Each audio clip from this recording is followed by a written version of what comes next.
ఇక మన మోతేవర్ రాజేష్ వచ్చే టైం అయింది కదా, మరి ఏం వార్త తేబోతున్నాడో దొర కనుక్కుందాం. ఏడున్నావయ్యా? హలో తిరకాసన్న, నువ్వు కూడా ఆఫీస్కి నాకు చెప్తున్నా, ఇవాళ ఏదో ఒకటి తేలిస్తే తప్ప వార్త తెచ్చేది లేదని చెప్పేస్తా. ఇద్దరం ఒకటే మాట మీద ఉందాం, మళ్ళీ మాట తప్పదు సరేనా? ఉంటా. ఆగో మళ్ళేమో పెంట పెడుతున్నాడు. ఓర్ వారి ఏంది నీ లొల్లి? లొల్ల ఒక శ్రమ జీవుని ఆవేదన నీకు లొల్లి లెక్కనే అనిపిస్తుంది కానీ శ్రమ జీవా ఎవలు? నేనే. ఒక్కనాడు శ్రమటోసిన ముఖం కాదు నీది. నువ్వు శ్రమజీవి అంటే నవ్వు రాకుంటే నవ్వుపోతొస్తుందా? సరే గాని వార్త ఏందో చెప్పు. వార్తలు లేవు, వార్తలు తెచ్చు లేదు.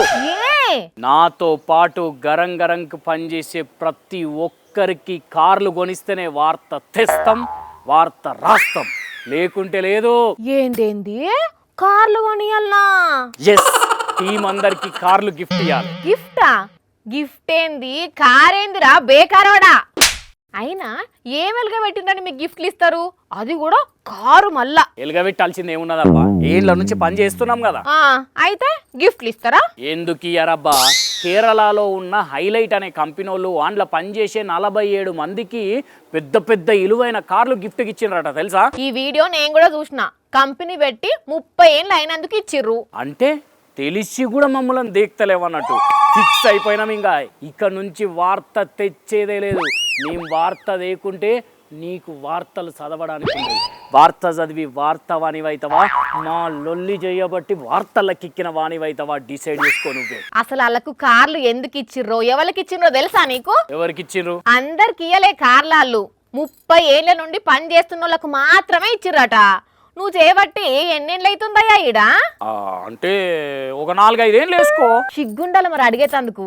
5 ఏళ్లల్లా ఎన్నడన్నా చక్కగా పని చేసినావా అసలు? గవన్నీ నాకు తెలియదు. కనీసం నాకు బైక్ అన్ని ఇప్పిస్తేనే వార్త తెస్తా, లేకుంటే లేదు. సర్లే నేను మాట్లాడతా. పెద్ద సార్ తోట కాదు, నాకు తెలిసిన ఒకరు ఎప్పటి నుంచో మీ దాంట్లో జాబ్ ఇప్పియవా అక్క అని అడుగుతున్నారు. ఆయన రమ్మందామని. ఏంది వాణి నువ్వు? నేను ఎసుంటానో తెలియదా నీకు? ఎవరు నువ్వు? Too much. నేనేదో పలానా కాడ ఇట్లా జరిగింది అని చెప్పేది అందుకు చేసిన అంతే. ఏమో నాకు ఏమి వినబడతలేదు. నీ దండం పెడతా తల్లి, నువ్వు లేనిపోనియోడు పెట్టకు. నేనేం చేసిన స్కిట్ కోసమే చేస్తాను తెలుసు కదా. జోక్ చేసిన. అమ్మో ఈ జోకు పాడగాను. ఇంకోసారి ఇసోండి చెప్పొద్దు నీకు. కానీ ఎంప్లాయీస్కు గంతంత ఖర్చు పెట్టి కార్లు ఇచ్చాడు గ్రేట్లే నిజంగా. కాకుంటే వాటి మెయింటెనెన్స్కి కూడా పైసలు ఇస్తారో లేదో.